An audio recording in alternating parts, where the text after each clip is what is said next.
This is The Guardian.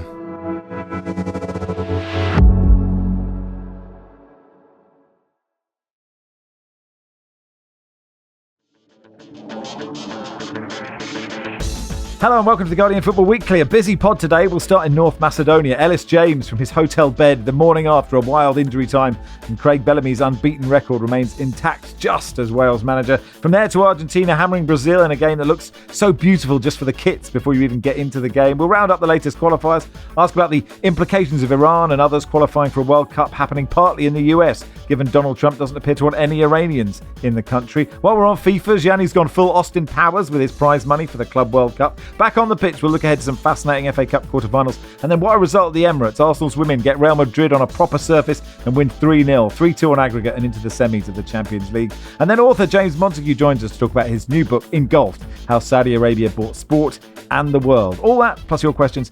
And that's today's Guardian Football Weekly.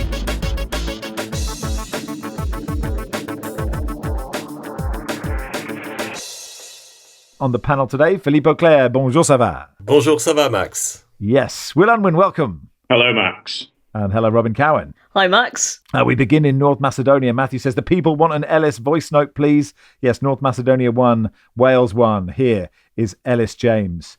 Hello, Max. North Macedonia won, Wales won.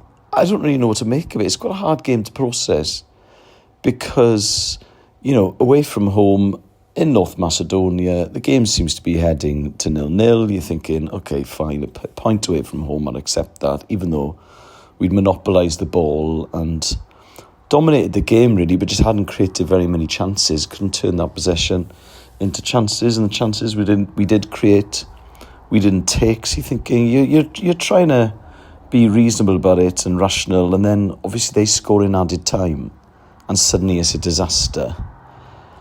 And then we score the final kick, 96th minute, 4 minutes of added time. And then it's just chaos in the away end. And psychologically, that's enormous. It's Craig Bellamy's 8th game. He still hasn't lost, which is just unprecedented. This is uncharted territory for a new Wales manager. And now we've got Liechtenstein and Belgium in the next international break. So that game out in Brussels is going to be very significant for this group, I think. Ultimately, beating Kazakhstan as well at home in Cardiff on Saturday night, the performances haven't been convincing at all. But we've got 4 points on the board, which is good. Brennan Johnson doesn't look comfortable at all as a striker. I don't know what's going on there because he's not an instinctive striker at all. He doesn't really hold the ball up. He likes to get in behind, so we don't seem to be playing to his strengths. So I'm curious as to what Craig Bellamy's thinking is. I loathe criticising Joe Allen because he has been colossal in a Wales shirt and extraordinarily consistently brilliant for years, but he came on as a late sub and it was a real howler of a back pass. He was trying to find Joe Robyn, which let Macedonia in for their goal. But with that equaliser, David Brooks, it's considering that Bellamy's his philosophy is all about tempo and moving the ball quickly.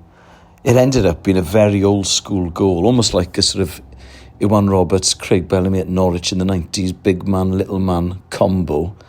It's a long ball towards Kiefer Moore, his knockdown. David Brooks pokes it home. Seemed to take about 6 months to cross the line. And there we go. I would say a deserved punching of the air in front of the away end. For 2,000 Wales supporters. It's for all of the incident in the game to happen in the last 4 minutes. What a sport. You don't get that with rugby union, do you? The slow accumulation of points. Actually, I take that back. Of course it happens in rugby union. Sorry, Max, I'm tired and I'm emotional. I also need to go because our flight is in a little bit and I'm tired of being known as the late one in our group of 6 because even at 44, I'm trying to change the narrative. Max. I want to be respected. I want people to think, yeah, he's going to be in the lobby at 10, like he said. He's not going to turn up at 10:08. This isn't Cyprus away 2015, Max. I've changed. Anyway, International football. What a buzz. Thank you, Elis. I hope you made it to the hotel lobby on time. Some lovely photos on his Instagram of him going away with Wales. We don't need to spend a lot of time on it. Elis did it perfectly. But, Robyn, the equaliser is something else, isn't it? It's funny what pressure does.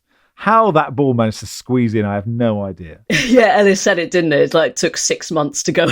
It really did. It possibly should have been cleared. But this is football, isn't it? Because I don't know, do you feel like Wales should go there? I guess on paper you think maybe, you should be getting something. But North Macedonia, they're not a bad side at all. And then you're thinking the absolute despair of conceding. And when I was watching the highlights, the commentator went early on this. He said, Wales have lost it. They've they've lost it. And that's it. And then David Brooks pops up and it feels like a win. It's just that you love that as a football fan, don't you? From even the sort of the psychological gymnastics you do and with last minute goals, from the depths of despair to absolute ecstasy. It's just wonderful. And the sort of if you were there and then you get Craig Bellamy sort of dancing with you afterwards, it's just what great memories of a 1-1 draw at North Macedonia. Exactly, yeah. I mean, just the way Joe Allen just started after he played that pass, and then he started sprinting, thinking, "Oh shit, oh no!" But and he obviously wasn't going to affect it. And then just how that guy managed to be nutmegged by that David Brooks shot, absolutely, sort of runs past it and through it. But anyway, that is Wales done. Northern Ireland lost 5-1 away in Sweden. Argentina beat Brazil 4-1 on Tuesday night. Brazil captain Marquinhos apologised to fans, calling it embarrassing. The thing is, Philippe, we sort of mentioned this as well. I could just watch Argentina play Brazil. There was kicking and shoving and, it was played in the worst of spirits. It was exactly what I want. You mean in the best of spirits, basically, then? Yes, of course. That plus the kids, yes, that's pretty damn good, I must say. I mean, it's quite a shocking result, I must say. I have to say I only saw bits of the game. It's acceptable. Acceptable, thank you. But was it as shithouse full as I believe it was, Max? Yeah, I think so. I mean, Sid tweeted out a little picture of Rodrigo who says to Paredes, "You are very bad," which is some really low-level chat on a football pitch, isn't it? I really like that. "You are very bad," to which Paredes says, "I've won 2 Copa Americas and a World Cup, and you haven't won anything," which is quite a good response, I think, to someone telling him he's very bad. Anyway, Argentina are 16 points clear of 7th place Venezuela with 4 games to go. So they're in, aren't they? Oh, yeah. That makes sense. Yes, they are in. The McAllister goal is lovely. This result was always going to happen because did you see what Rafinha was interviewed before the game? And he said, we will beat them, no doubt, on and off the pitch if we have to. And, cut to. You're just like, what? When will they learn? If you don't, you don't say these things pre-game. What Rafinha seems to have forgotten that within the Brazil matchday squad is 3 Wolves players. They're 17th in the Premier League. What a world we're in, where Wolves are possessing 3 Brazil internationals ready to go. Yeah, Cunha was playing, wasn't he? Lock up your glasses. Yeah, Cunha was there. Yeah. Andre was playing. Yeah. And then João Gomez. I mean, it's an incredible world where Wolves have come from. I know Steve Bull sort of, was the shining light of international football for them. Could Andy Much have naturalised as a Brazilian back in the late 80s? Him and Zico together, that's what we wanted. How about France then, Philippe? They haven't started their World Cup qualification. They got past the tiring Croatians on penalties in the Nations League. You did a really good piece about the Deschamps succession plan. Well, if there is one, which is probably it's one word, Zizou. Apart from that, the cupboard is bare. I have to say that the first leg of this tie against Croatia was not exactly one to inspire great confidence in France's chances to do something great at the 2026 World Cup. They were very disjointed. Kylian Mbappe had a stinker, but then. And in the return leg, you said yes, Croatia was tiring, but France created a lot. Yeah. Ousmane Dembélé scored again. That's absolutely extraordinary. I don't think that. Can you recall a player who is basically the most irritating player on the planet, and who at the age of 27 becomes one of the most thrilling players on the planet, and seems to everything he tries. he succeeds in doing. And so that will have taken the heat a bit. But yes, there is a feeling that we don't have many coaches which can take the place of people like Didier Deschamps. And in fact, I mean, an absolutely quite extraordinary stat when I was doing that piece is the fact that when Carlo Ancelotti won the first title of the PSG era back in 2012, 2013, so there were 20 teams in Liga at the time, and 19 of the 20 managers were French. Carlo was the only foreigner. And at the moment, 8 out of 18 are French, which is absolutely crazy. So not only do we not have coaches coaching abroad, Patrick Vieira is the only one at Genoa at the moment, in the Big Five. Not only don't we have coaches coaching abroad, but we also are losing coaches in the domestic game. And some of the best young best young managers that we thought they were the best young managers are either without a job or they've gone to Sunderland, which of course is, as we know, is great. Which we know is great. But some others have gone to the Gulf, and we seem to have lost this impetus. And which is, we carry on producing players, but we're certainly not producing the coaches any longer. So that's worrying. But basically, it's an avenue, it's an autostrada. It's for Zinedine Zidane to take over after 2026, because this time it's true, Max.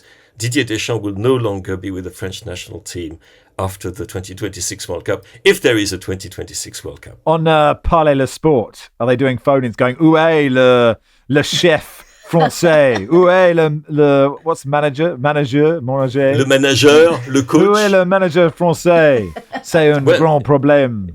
If you want to be French, you should quote François Villon and Where are the snows of yesteryear? Où sont les neiges d'antan? That was the next thing that I was going to say. Sorry, this is just on French. Is that my 4-year-old daughter, her favourite thing is for me to read Bluey every night in French, because I bought it when I went to France. Unfortunately, I don't speak a word of French, really. But she takes great pleasure in how much agony I'm in throughout the whole thing as I sort of ham it up in a low fashion. It's incredible. I'll get Philippe round to do bedtime soon, maybe. Will, just send it to Philippe, and Philippe will do the audiobook of Bluey, and we'll stick it on as a bonus.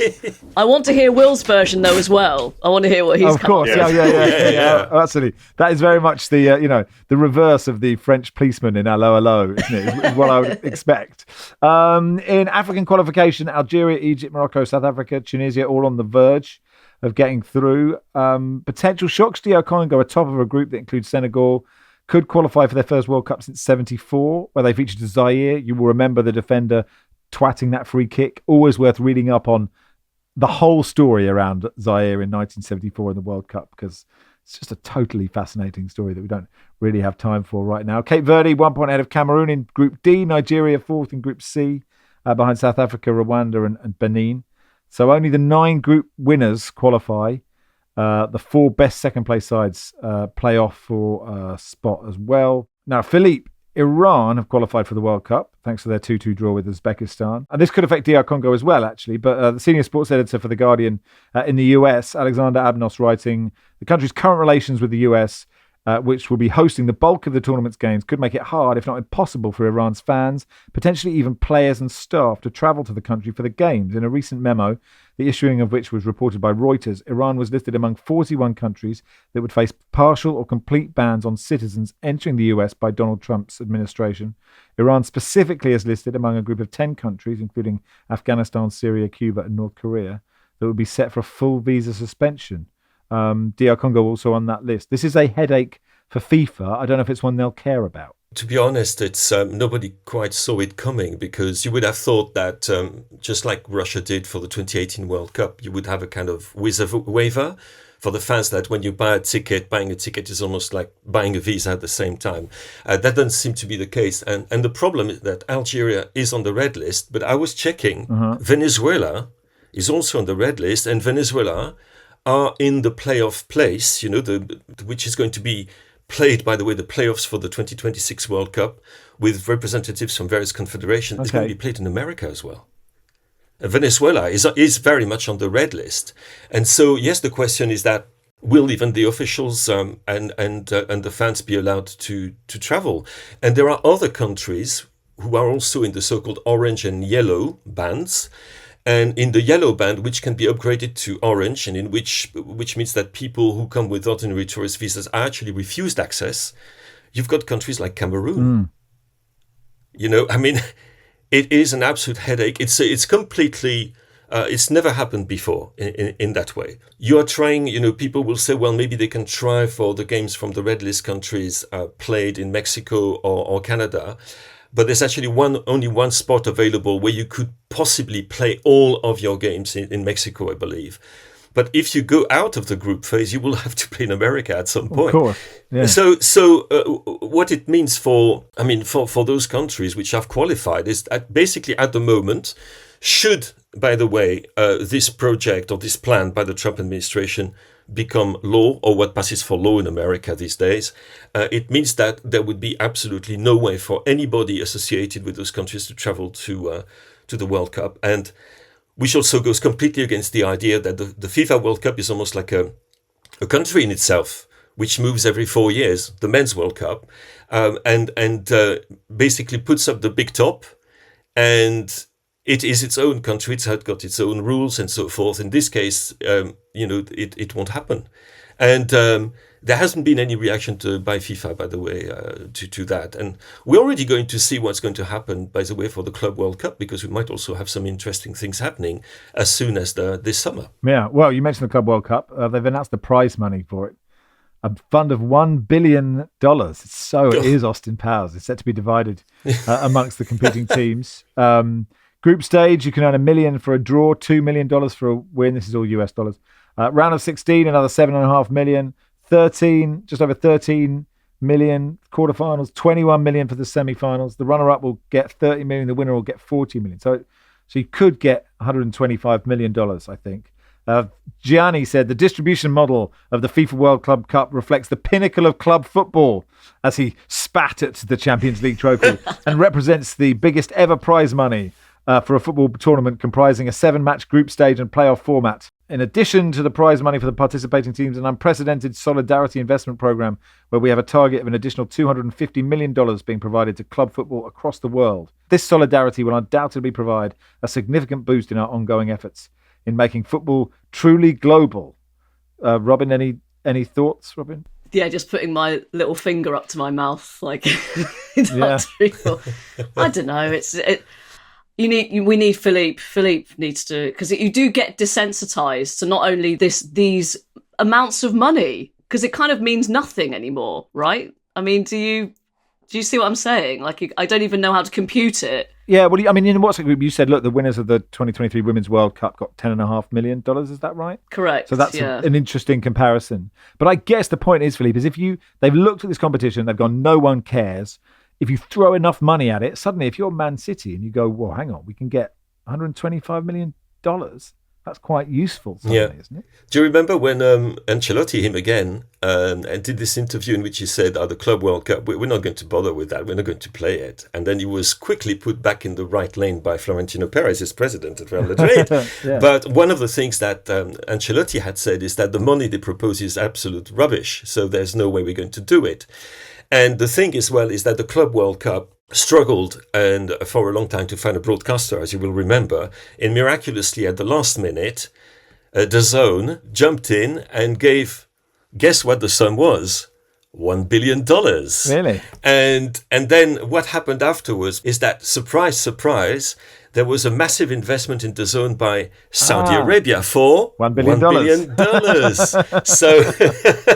So it all computes, you know. It's a travesty. And the other thing as well, which is going to be very interesting, talking about the Club World Cup, is that you know about the problems with the Club Leon and Club Pachuca, which belong to Grupo Pachuca, the Mexican conglomerate.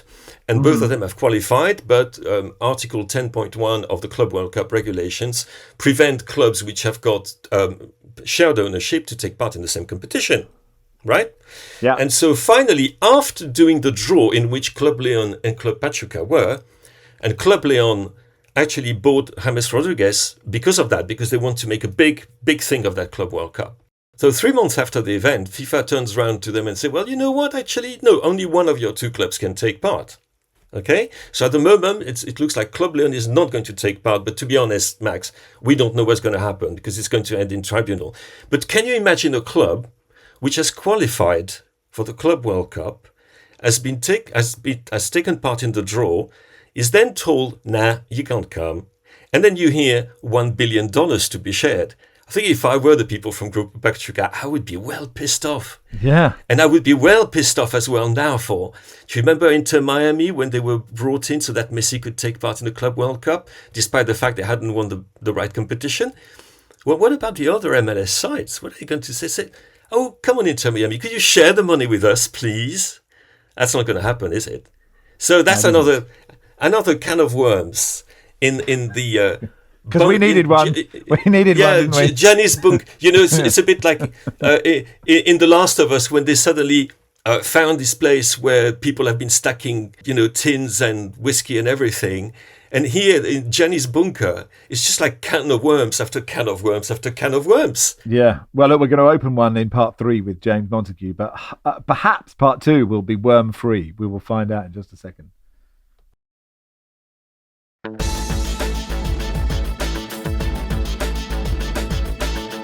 Welcome to part 2 of the Guardian Football Weekly. So look, we've got the FA Cup quarterfinals, Fulham Palace, Brighton Forest, Preston Aston Villa and Bournemouth Man City. And I think everybody, Man City fans aside, is sitting there thinking, if Bournemouth can win this, is that unfair of me, Will, to be looking at it that way? Man City fans have written off most of the season anyway. Quite like saving the money from 2 trips to Wembley for a semi-final and final. So I suspect most are quite happy to let Bournemouth do it. We'd all have a lot more fun in the semis if it's a different collection of teams. I'm quite relaxed about it. I've been to Wembley this season already.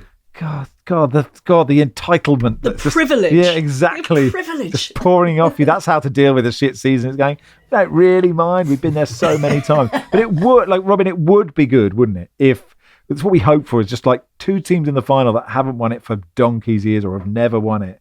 Bournemouth have beaten Man City. They can do it. They can. They haven't been on a great run recently. No. And I did the previous round against Wolves, and they should have done it in 90 minutes. This is the problem they've had in recent games, is they cannot finish teams off. You go back to they were 2-0 up against Spurs, ended up 2-2.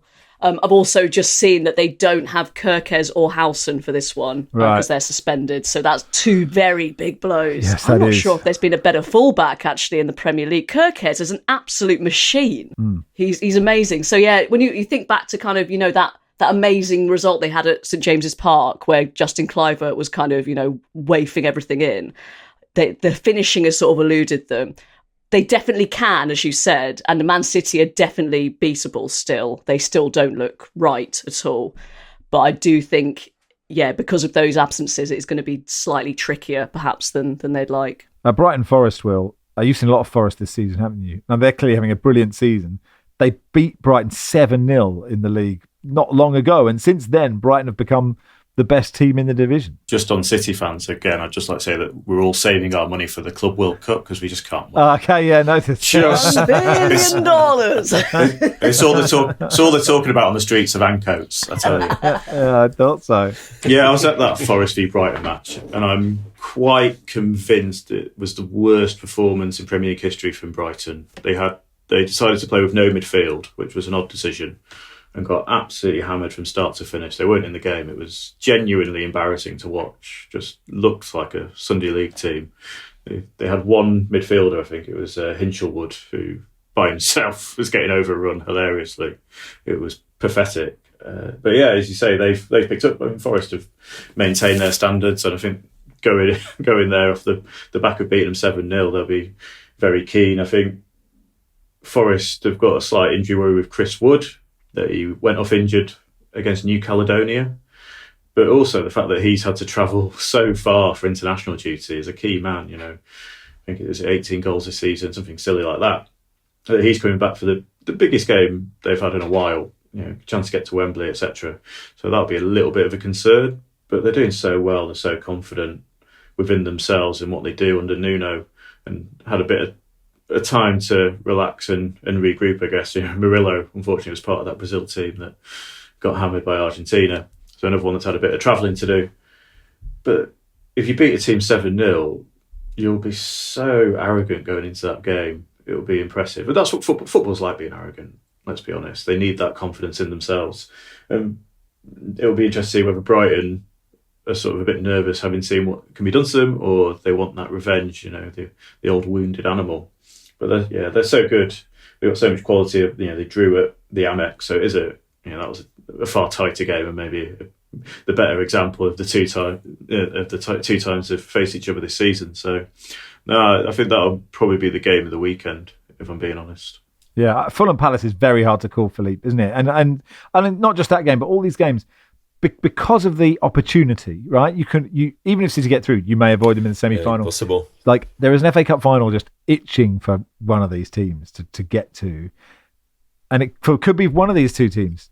It's a very unusual situation, because normally over the last decade or so, 2 decades or so, you would imagine that this competition was not an afterthought, but you gradually became interested in it if you went past the rounds. But even at the quarterfinal stage, you were still thinking, for example, if your club was in there and you had a big Premier League meeting on which rested European qualification or going down the relegation zone, you would still prioritize the Premier League. And I don't think that's the case this time. For at least for 7 of them. Because Manchester City perhaps is in a different situation, but for the others, I mean, it's also a little bit of it's an extra feather in the cap. It's like a confirmation. There are a lot of overachievers in this draw. Brighton is an overachiever. Nottingham Forest is an overachiever. Bournemouth is, and you could say Fulham, and to an extent Crystal Palace as well are. And because nobody was expecting them to do as well as that. And in a way, if they go through, that's a confirmation that they really have made a step forward. And then there's Preston North and Aston Villa, which is basically fabulous, because we're going to take a time machine, travel back to 1888, and we'll have the Invincibles of Preston against the great Villa team of the 1890s, and so forth. So it's a trip. I must say, when I saw that draw, I think that's the best draw I can remember for a very, very, very long time. Will, you were at Preston's training ground yesterday. Tell us everything. Yeah, I just jumped over the fence just to amuse myself. I mean, it's pretty hard to find. I took in a housing estate next to it. I got lost quite a bit. Yeah, they make a good flat white. I went to interview one of their players, Andrew Hughes, something I'm doing, which will be out over the weekend. But yeah, everyone seemed quite relaxed. The car park was, good size, so I could fit in, which I was quite pleased about. But yeah, they've had good time off. Whereas a lot of the Villa players have gone away on international duty to here, there and everywhere. So they were quite chilled. They'd had time to relax and maybe not think about the game, even though, if you're in a training every day looking forward to it for 2 weeks, it can get on your mind. You can build the nerves. The WhatsApp group's been silent. No one's been discussing what Morgan Rogers is doing for England or anything like that, or how Emilio Martinez is seeing off Brazil with great ease. So yeah, it was quite calm. They were very chilled. Very polite. Everyone says hello when you're there, which you don't always get at football training grounds. It's Bolton and Wigan previously trained there. So yeah, I think with Preston, you speak to their fans, something I've been doing this week, they're just quite inconsistent. They've drawn 17, 18 games in the Championship this season, which is, shows that they're quite tight, but there's games where they should have won and have not, and that's why they're 14th in the league. If you look at the 10 years straight in the Championship now, in the last 9 years, they've finished between 7th and 14th every season.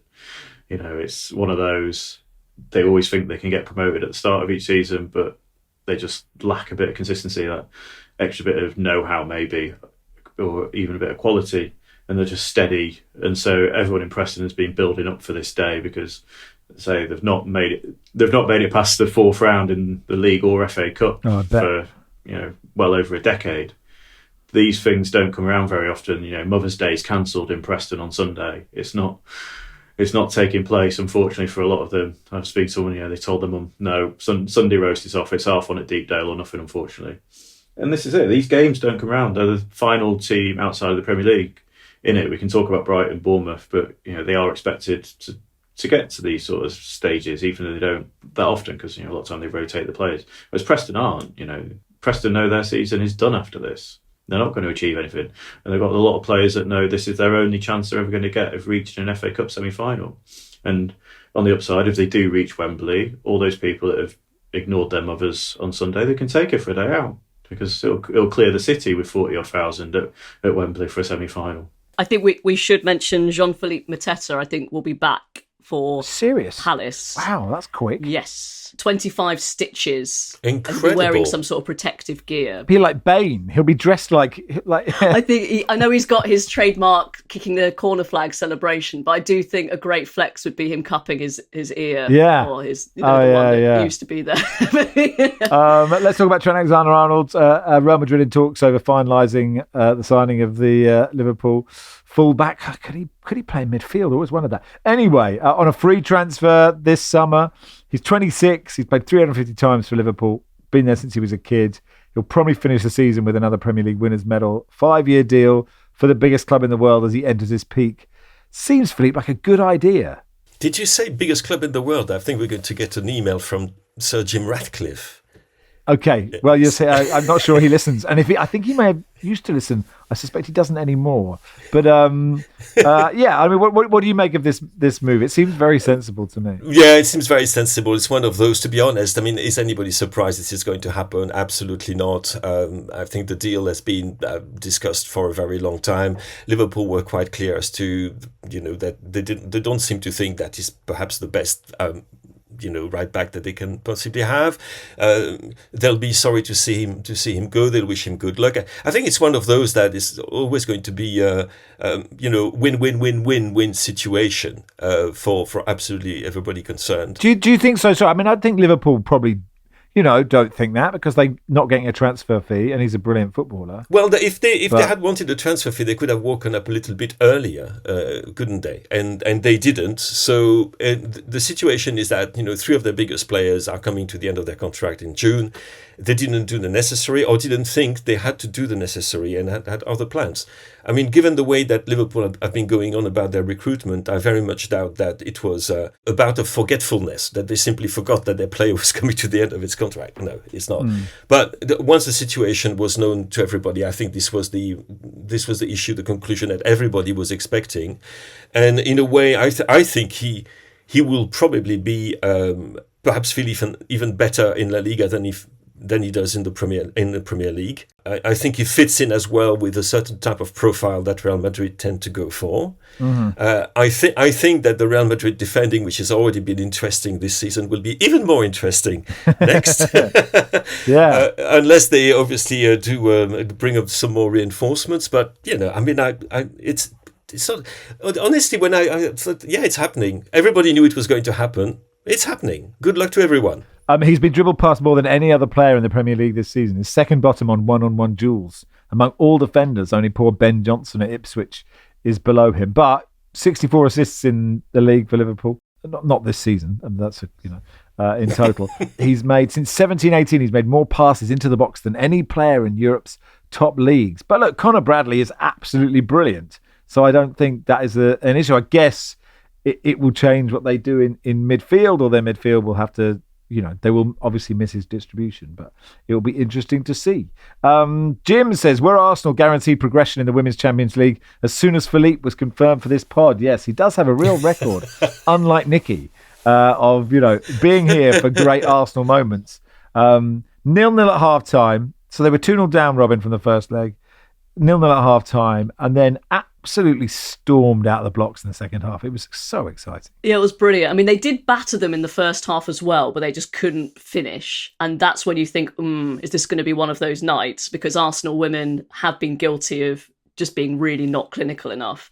And then, it was 3 goals in 14 minutes. 2 from Russo, 1 from Caldente. Alessia Russo was absolutely brilliant. It's so great to see her evolution at Arsenal. She had a bit of a slow start, and also, she's coming off the bench for Ellen White at Euros for such an impact every single time, and now she's the starting 9 for Arsenal and England, and she's now added everything to her game. She is absolutely the complete number 9. She also had 2 goals ruled out for offside. And so tight, weren't they? So tight. So she was denied her hat-trick. Also, one of them, they kicked off first, and then they then they pulled it back. Hashtag Oh, really? Hashtag good process. Yeah. For offside. So no, great night for Arsenal. And do you know what I remember even just a couple of years ago when women's teams played at men's stadiums, it was almost seen as a sort of disadvantage because they just weren't used to it. Arsenal women at the Emirates now, it's like they are now so comfortable there. They've had some fantastic nights there and afternoons, and they are so at home. And I just think that's a real credit to the club for making it their second home. Actually, I think Boreham Wood's now a bit of a, they lost to Liverpool there in their FA Cup quarter-final. So actually, I think they're now more comfortable playing at the Emirates. So yeah, no, great result for them. And Lyon up next in the semi-finals. So yeah, not an easy one. I mean, Kelly, how good was she? I mean, it was just... Oh yeah, great to see her. Yeah, absolutely phenomenal. To what she's been through. Yeah. Yeah, and I had loads of Arsenal friends texting me until quite late last night. One of them was at the game, and when he came home, he had to watch it again. So I got a text message like 1 o'clock in the morning. As I've watched it again, it's even better. I'm still buzzing. And the atmosphere, according to everybody, was incredible at the Emirates. And yes, it's become actually, for them, it's now going to become a massive asset in the way they're going to progress. I mean, Lyon, not too sure. I mean, that's stuff what I can see that you're going as well. It might be just a little step too far, but the manner of this, and especially after what happened in the first leg on that awful pitch, that it's really sweet revenge, I must say. Yeah, Chelsea City tonight. City 2-0 up from the first leg. Chelsea have beaten Man City in the league since then. They obviously won the League Cup. It's a ridiculous sort of saga that they'll just play each other for the rest of time. It's like that Channel Islands game that Paul Watson was talking about on Tuesday. Barcelona Wolfsburg. Barca, almost certain to go through. I think they're 4-1 up from the first leg, aren't they?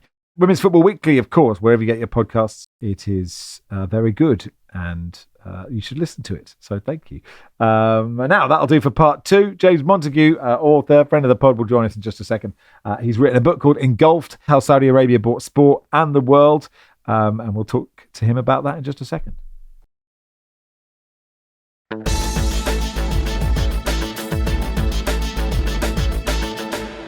Welcome to part 3 of the Guardian Football Weekly. Let's say hi to a friend of the pod, author James Montague. How are you, James? Hello, thank you for having me on again. You've written another book, Engulfed, How Saudi Arabia Bought Sport and the World. It's such a fascinating topic. We've done quite a lot on it. Saudi moving into football, golf, boxing. I feel like it's sort of unavoidably embedded in sort of almost every sport now. Why did you want to write this book? Well, funnily enough, the inspiration, it wasn't exactly this pod, but basically the past couple of books, or 2 of the previous books, one of them was When Friday Comes, which is about football and politics in the Middle East. And the other one about the Billionaires Club, which is about the super rich basically taking over football. And one thing that is absent, or one country that's absent, despite being the richest in the Middle East, a lot of that covers the Gulf as well, and the money that goes into Manchester City and Abu Dhabi and Qatar and all that. But there's one country that was completely absent, and that was Saudi Arabia, which has been, for most of its history, since the 1930s, a kind of isolationist power, one of the richest countries in the world, the home of Islam, the custodian of the 2 holy mosques, as the king has kind of styled himself. And so Saudi Arabia had kind of been out of the game. But as far as most people are concerned, that changes when, during lockdown, it's announced that the PIF, the Public Investment Fund, the Sovereign Wealth Fund of Saudi Arabia, decides that they're going to buy or announces they're going to try and take over Newcastle United. And funnily enough, I got invited on this pod to talk about it. And I was on there to talk about the kind of the political issues around Saudi Arabia and the human rights issues. And there was a guy called Alex Hurst who has a True Faith podcast in Newcastle. And most of the discussion that I'd heard had been, almost like very, kind of cliched in a way in terms of how they painted Newcastle United fans. And Alex was extremely pro Saudi takeover. They wanted to get rid of Ashley. They wanted their club back, and there was a certain cognitive dissonance with a lot of that I discovered over the years. But he's very he was very erudite with it all, and so I basically got in contact with him, and I went to Newcastle, and I've basically spent the past 3 years following fans who have been hugely in favour of it, and also this kind of almost this insurgency that exists with this very tiny group of people who protest outside the ground, Newcastle United FC against sports washing. And kind of tracking the story of these two guys and how and these two kind of groups and how it really fits into a lot of modern themes about structured democracy, autocracy, disinformation, what's real and what's not. And it all plugs in to Saudi Arabia taking over this club as being part of a far wider story about not just sport, but the rise of Mohammed bin Salman, probably the most infamous assassination in history when Jamal Khashoggi is murdered, how Saudi Arabia has brought itself out from isolation into the light, where a very real kind of cultural revolution is taking place back home. At the same time, it's turned into a virtually political totalitarian state. So for me, this is the biggest story in sport, if not in politics at the moment. I mean, there's not a lot of space with what Trump's doing. Of course. To me, this was the story, and I felt that not enough was being done to kind of try and tell it. I don't use the cliche in black and white terms, but like in black and white terms, that there's this huge centre ground trying to understand what's going on, because how that is changing Newcastle as a city and its fan base is also an important story about how it's kind of changing the world in a way as well. I mean, that's such an enormous question. Where do you even start? Like, if you had that idea, I would just go, oh, well, that's a big idea. I will just let someone else write that. Well, I started by going to it was Newcastle United against Wolves in 2022, and I went up there and I interviewed Alex. I interviewed a guy called Peter Sagar, who was, it was really his interview that made me think, I've got to do something about this. Because I sat down with him. Peter is, he's a lifelong Newcastle United fan. And he had decided that there's just no way that he could ever accept that there's Saudi money coming into the club. He was a human rights activist. He remembers the kind of Fairs Cup. He's in his kind of early 60s. He remembers the Fairs Cup win, their last kind of like major trophy that they won until the Caribou Cup. And he was absolutely devastated. And when I spoke to him, it was like he was bereaved, like he'd lost a family member. And the way that he spoke, like that nothing matters, we don't matter. And he was almost in tears. And I thought, this is a person's story I've really got to tell. And I thought, this is the line through which kind of the spine of a book or a story I could tell, by telling the story of Newcastle and how that changes and how people's view of the takeover changes. Because it was clear when the takeover happened that there were big changes afoot, not just for the club but for the city, and whether those wounds could be healed. And then around that, you can build the story of Saudi Arabia, because the parallel story to this, of course, is that until 2015, Saudi Arabia was almost impossible to access. I mean, I managed to get into the country once in 2008 to do a story for the Observer, funnily enough, about scuba diving. There was a very short window where they tried to open up, a little bit like what MBS is doing, but on a very small scale. And I managed to get apparently the first non-Muslim tourist visa ever given to a British citizen, which is amazing. And this, by the way, they've got 2,000-mile untapped kind of Red Sea coastline. It was amazing. In the end, when I came back, they just closed the door immediately. I don't think the two were connected, but they did close the door completely. And so it was completely closed off.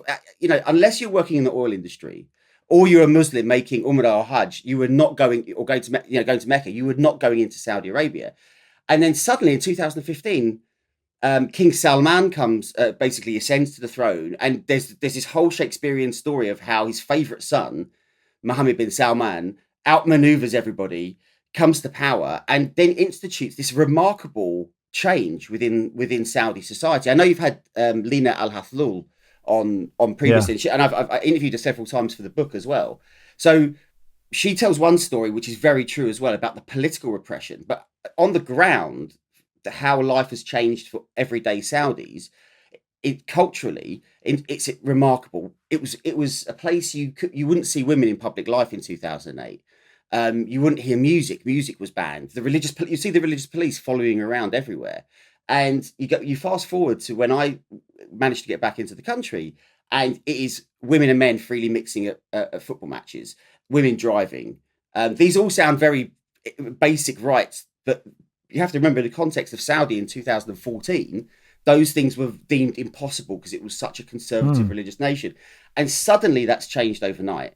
But at the same time, and as Lina Al-Athul really, I think has expertly explained around the world, it has become less free than it's ever been in terms of political rights, criticism, civil society. And so this it's a remarkable story of change and dictatorship that's taking place in Saudi Arabia, and sport has become absolutely central to it because it wants to engage with the world. It wants to bring business to Saudi Arabia. It wants to bring tourists. It wants to. It does want to change its reputation. I don't like using the word sports washing. I think I only use it once in the book. It's much more complicated. It's about power, the exercise of power.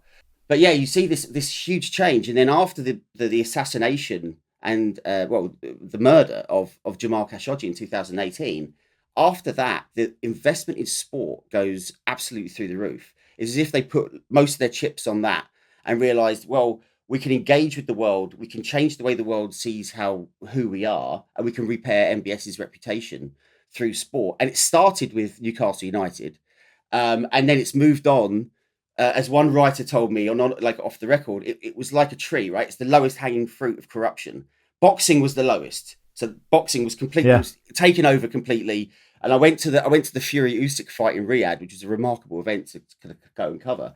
And they're moving up the tree depending on what how easily bought each sport is, to the point now where it's almost every sport. I mean, we've got this Live Golf Insurgent League backed by now President Trump that's taken on the PGA Tour in the US. I mean, I went to one event that was. I went to a snooker event, the first kind of official snooker event in Saudi Arabia. They had another event as well where they brought in a golden ball. I don't think you've seen this invention, so you can get a 167. Yes, I think so. Yeah.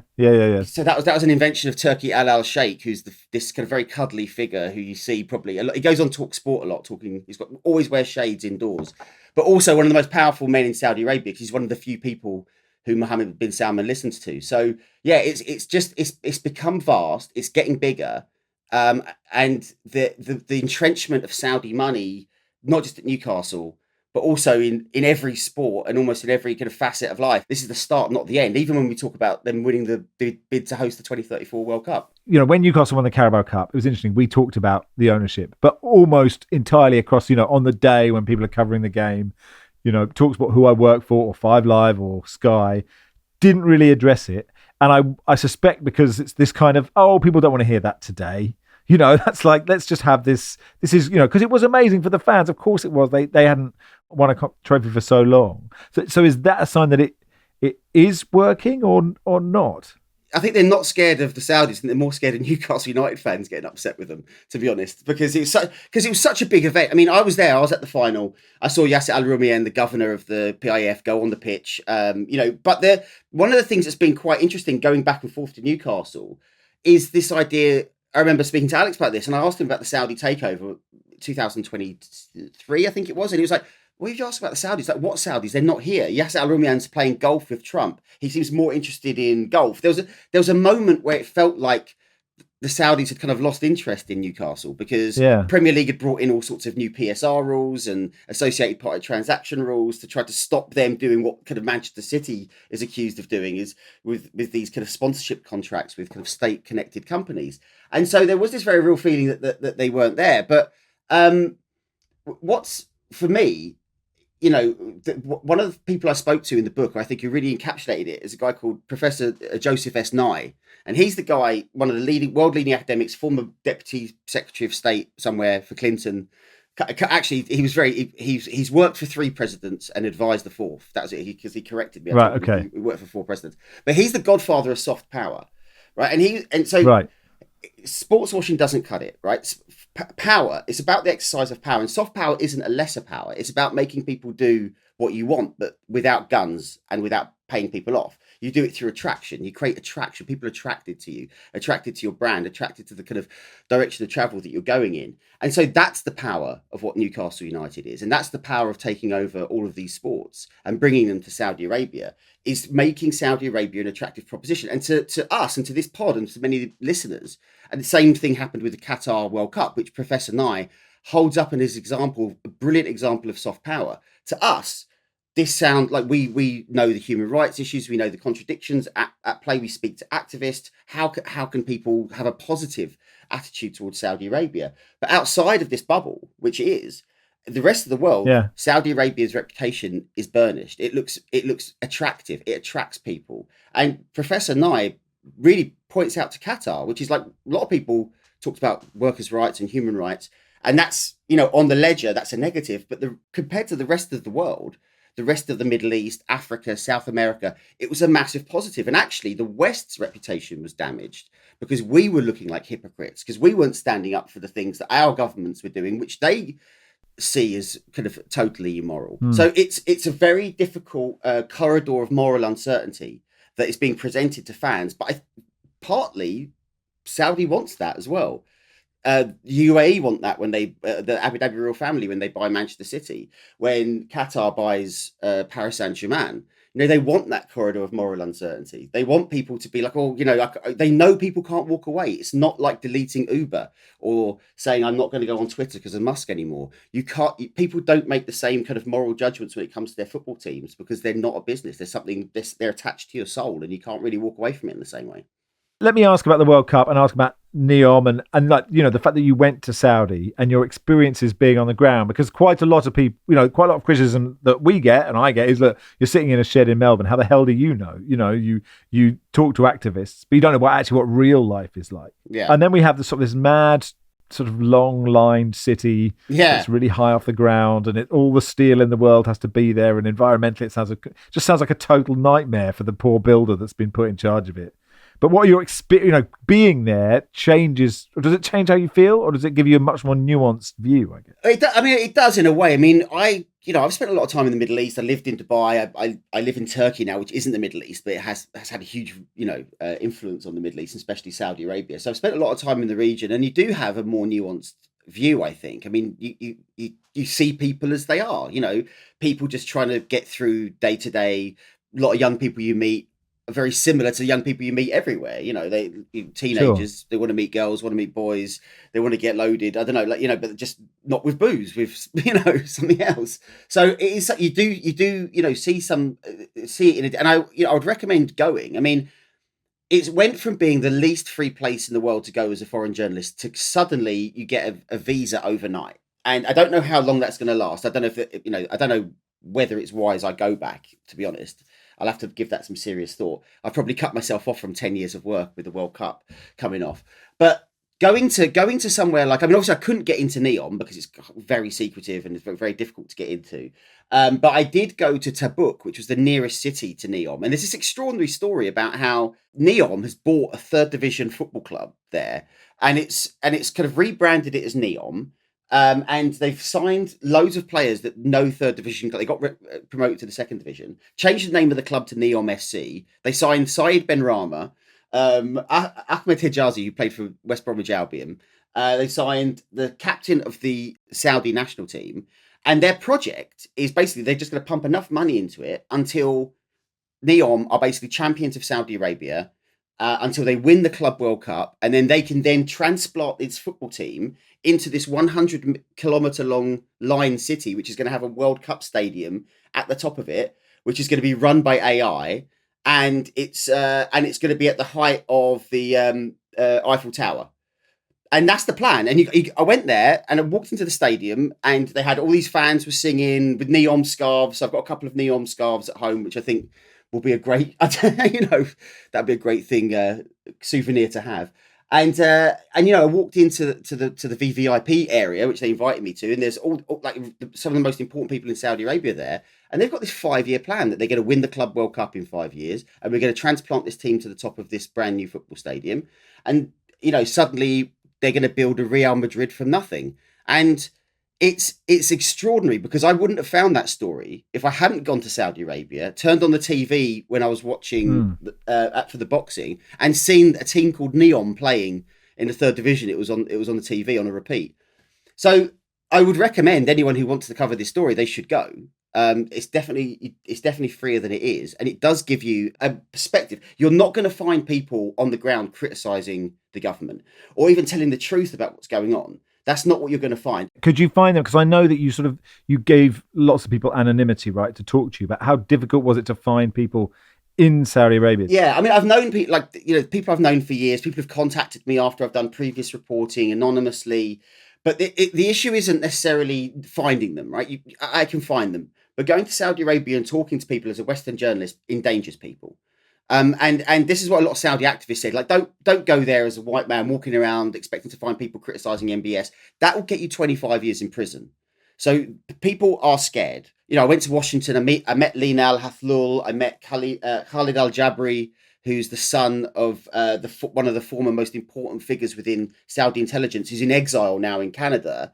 And a hit squad was basically sent to him to kill him at the same time a squad was sent to Istanbul to kill Jamal Khashoggi.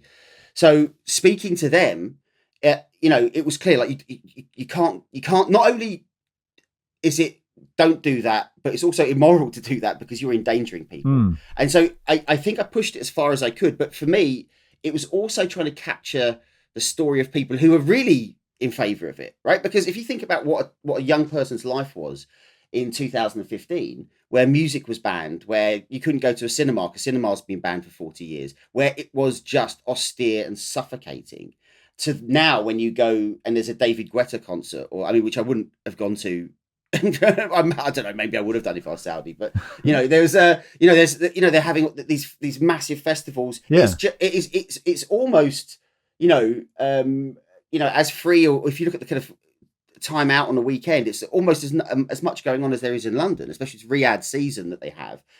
And I wanted also to get that story, which is like, what is the sugar for this autocratic pill, this totalitarian pill, and that's it. Whether it's the ultimate bread and circuses, I don't know, but I do know that, and this can't last forever, but I do know that in the years that this change has happened, he's brought along a huge number of young people who are, okay, like, we'll accept this for now, but they will ask for more and more and more. And that's what the key story is going to be, I think, in the next kind of 5 to 10 years. You're talking about the young Saudis. We should also talk about the young foreign workers who are coming and treated like shit, even worse than in Qatar, and dying. And we know it started. There was one report of an accident, but we know there's been loads of things happening. We should also think about the migrants who tried to cross the border and have been shot down by machine guns by the Saudi army. So it's there is a kind of Potemkin side to it, isn't there? Because you've been. I mean, what amazed me when I was at your book launch, and when you talk about the freedom with which you were able to travel. Have you come to a certain extent? But have you come across, I would say, the other world, the other part of Saudi? I mean, there's not 90% migrant workers like it is in Qatar. It's a smaller proportion, but there's still millions of them. Yeah, I mean, I've spoken to workers on the ground, and I've spoken to, I mean, more with my previous book, The Billionaires Club. I mean, I went to Bangladesh and followed the pipeline of workers from Bangladesh, and it's a pipeline of exploitation all the way. It's not just at the Saudi end. I mean, it's the Bangladesh government is completely dependent on remittances from these workers, and is quite happy for them to be exploited as long as that money keeps coming in. And so you saw this pipeline of exploitation all the way. Going to Qatar, going to the UAE, going to Bahrain, going to Saudi Arabia, and then you speak to the men who come out the other side, kind of broken by the experience, and there's a really big problem in Bangladesh about what to do with these men, because there's huge psychological issues when they come back. I mean, after essentially being imprisoned, like in forced labour, for this kind of like period of time. But when you speak to them, often they'll say, "Thank God I wasn't in Saudi Arabia." Saudi Arabia has by far the biggest user of kafala. It's the worst abuser of kafala. There've been some reforms in Saudi Arabia, but as we know, the reforms don't really mean anything if they're not. It's just for show.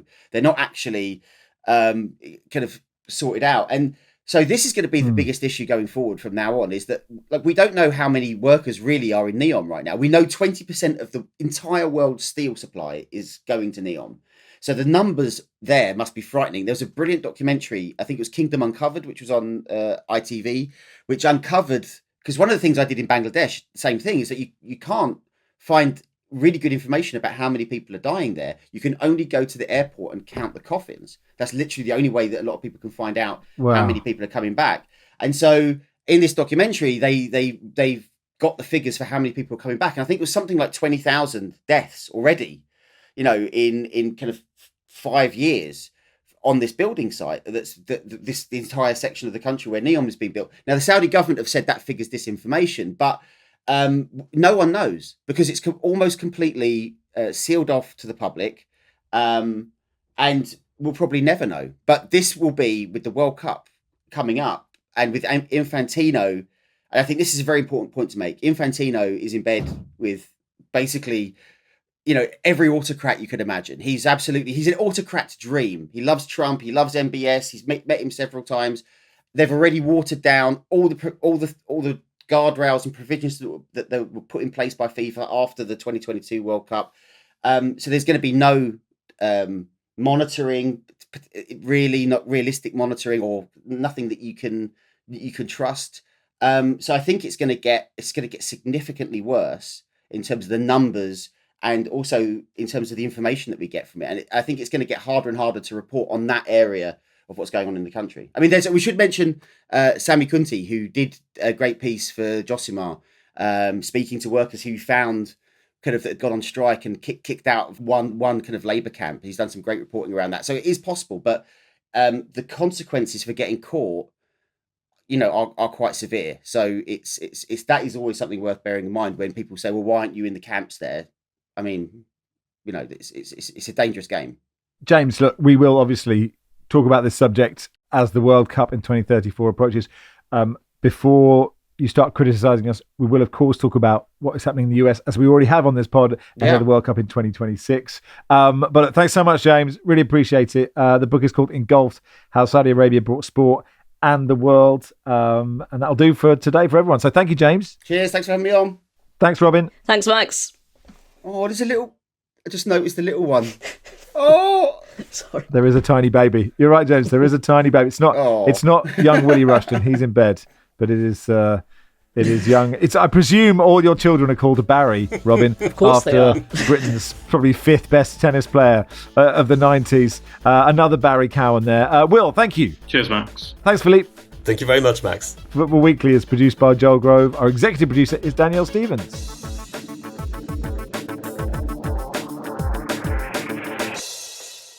This is The Guardian.